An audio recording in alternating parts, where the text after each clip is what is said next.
Hi, everyone. Dr. Lipperini here on Wednesday night before we close our unit on mood disorders and suicide.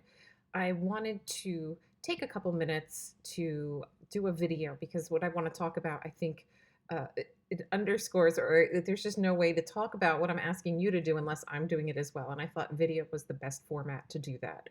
So, something I'm encouraging you to do, especially as you near your clinical work, is to work on your comfort with words like suicide and be able to say them so that you have comfort when you're talking to clients about their own experiences or those of their friends and family. So, if we're comfortable, it comes across. If our tone, our body language, or even our lack of language, using the right words, the exact specific words, comes across, our clients will believe that we're not comfortable talking about it and maybe not share it themselves. So it's important that we get used to using words like suicide. So when we're talking about somebody contemplating suicide, we need to use the word suicide. We need to reframe instead of saying committed suicide, use the more preferred term, which is died by suicide. So that can take some practice because I think for many of us, we're used to saying committed suicide. So practice saying that as well, died by suicide. Correct yourself if you start to say committed suicide. The more you do it, the easier it will become. Over the last couple of years, I've definitely been working on making the switch to died by suicide, and it's more second nature now. And hopefully that comes across when I'm talking to clients and individuals. In addition, getting comfortable when you're doing an assessment using the word killing yourself, not hurting yourself.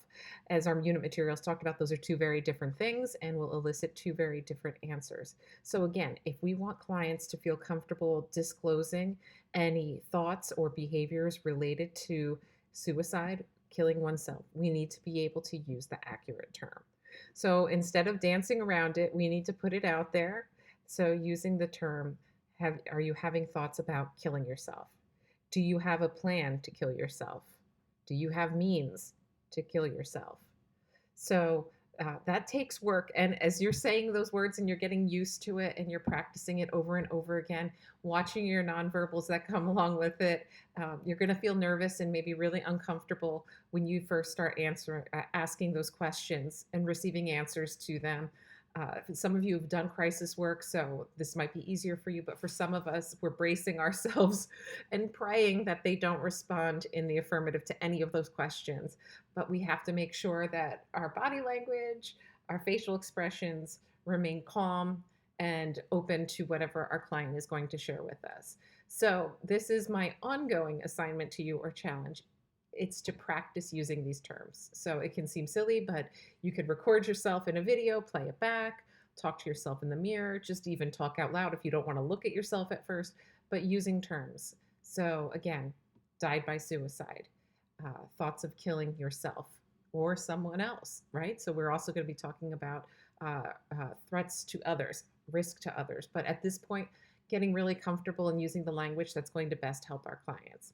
So I hope this is helpful, and I hope that at some point you will actually practice doing this. I promise you it will make your clinical work better for you and for your clients.